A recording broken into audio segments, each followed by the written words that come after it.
ನಂತರ ನಮ್ಮ ಸಮಾಜ ಯಾಕೆ ಸ್ವಾಸ್ಥ್ಯ ಹೇಗೆ ಕಾಪಾಡ್ಕೋಬೇಕು, ನಾವು ಹೇಗೆ ಚೆನ್ನಾಗಿರ್ಬೇಕು, ನಮ್ಮ ಕುಟುಂಬ ಹೇಗಿರ್ಬೇಕು, ನಮ್ಮ ಊರು ಹೇಗಿರ್ಬೇಕು, ನಮ್ಮ ಮನೆಯವರು ಹೇಗಿರ್ಬೇಕು, ಅದಕ್ಕೋಸ್ಕರ ಅಶೋಕ ಫೈಟ್ ಮಾಡ್ತಾರೆ. ಎಲ್ಲ ವರ್ಗದವರು ಬಂದು ನೋಡ್ಬೇಕು ಸಿನಿಮಾ, ಅದು ನನ್ನ ಆಸೆ. ಆ್ಯಂಡ್ ಇವತ್ತು ಸಿಕ್ಕಿರೋ ಒಂದು ಪ್ರತಿಕ್ರಿಯೆ ಏನು ಇವತ್ತು ಅದೇ ನಾನು ಹೇಳ್ತಲ್ಲ, 580 ಸೀಟ್ ಇತ್ತು, ಜಾಗ ಇಲ್ದೇ ಕೂತ್ಕೊಂಡು ಜನ ನಿಂತ್ಕೊಂಡು ನೋಡಿದ್ರು. ಅವ್ರು ಥ್ಯಾಂಕ್ಸ್ ಹೇಳ್ಬೇಕು ನಾನು ಪರ್ಸ್ನಲಿ. ಸಾರಿ ಅಂದರೆ ಏನಂದ್ರೆ ನಾವು ಎಕ್ಸ್ಪೆಕ್ಟ್ ಮಾಡಿರಲಿಲ್ಲ ಇಷ್ಟು ಜನ ಬರ್ತಾರೆ ಅಂತ. ನಿಮ್ಮೆಲ್ಲರಿಗೂ ಇನ್ಕನ್ವೀನ್ಸ್ ಆಗಿದೆ, ಸಾರಿ. ಬಿಕಾಸ್ ನಾವು ಮ್ಯಾನೇಜ್ ಮಾಡೋಕ್ಕಾಗಲ್ಲ, ನಾವು ಎಕ್ಸ್ಪೆಕ್ಟೇಷನ್ ಮೀರಿ ಜನ ಬಂದ್ಬಿಟ್ರು, ಹಾಗಾಗಿ ಮ್ಯಾನೇಜ್ ಮಾಡೋಕ್ಕಾಗಲ್ಲ. Really sorry. ಆ್ಯಂಡ್ ಎಲ್ಲ ಗೆಳೆಯರಿಗೆ, ನನ್ನ ಮೀಡಿಯಾದ ಎಲ್ಲ ರಿಪೋರ್ಟರ್ಗಳಿಗೆ ಭಾಳ ಪೇಷನ್ಸಿಂದ ಎಲ್ಲವನ್ನೂ ಹ್ಯಾಂಡಲ್ ಮಾಡಿಕೊಂಡು ಇಲ್ಲಿವರೆಗೂ ತಗೊಂಬಂದಿದ್ದೀರಾ. ಆ್ಯಂಡ್ ಸಿನಿಮಾದ ಪ್ರತಿಯೊಂದು ಹಂತದಲ್ಲೂ ನೀವಿದ್ದೀರಾ.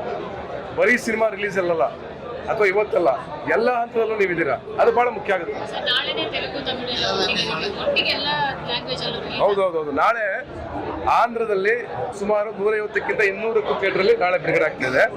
ಅದಾದ್ಮೇಲೆ ಸೆಕೆಂಡ್ ವೀಕಲ್ಲಿ ತಮಿಳ್ನಾಡು ಬಿಡುಗಡೆ ಮಾಡ್ತಾ ಇದ್ದೀವಿ. ಯಾಕೆಂದ್ರೆ ಒಂದೇ ಸಲ ಪ್ರಮೋಷನ್ ಮಾಡೋಕ್ಕಾಗಲ್ಲ, ನನಗೂ ಹುಷಾರಿಲ್ಲ, ಜ್ವರ ಇತ್ತು, ನಾನೇ ಅವ್ರಿಗೆ ಪೋಸ್ಟ್ ಮಾಡಕ್ಕೆ ಹೇಳಿದೆ. ಯಾಕಂದ್ರೆ ಹೈದರಾಬಾದ್ ಓಡಾಡಬೇಕು, ಇಲ್ಲಿ ಓಡಾಡಬೇಕು.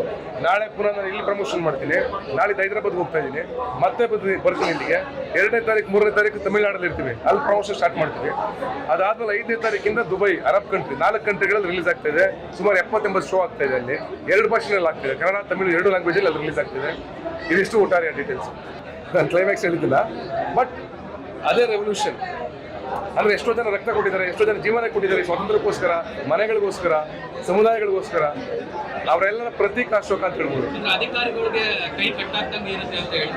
100% ಇರುತ್ತೆ. ಇವತ್ತು ಇದೆ, ಯಾಕಿಲ್ಲ? ಇವತ್ತು ಎಷ್ಟೋ ಜನ ಅಧಿಕಾರಿಗಳು ಸುಸೈಡ್ ಮಾಡ್ಕೊಂಡಿದ್ದಾರೆ.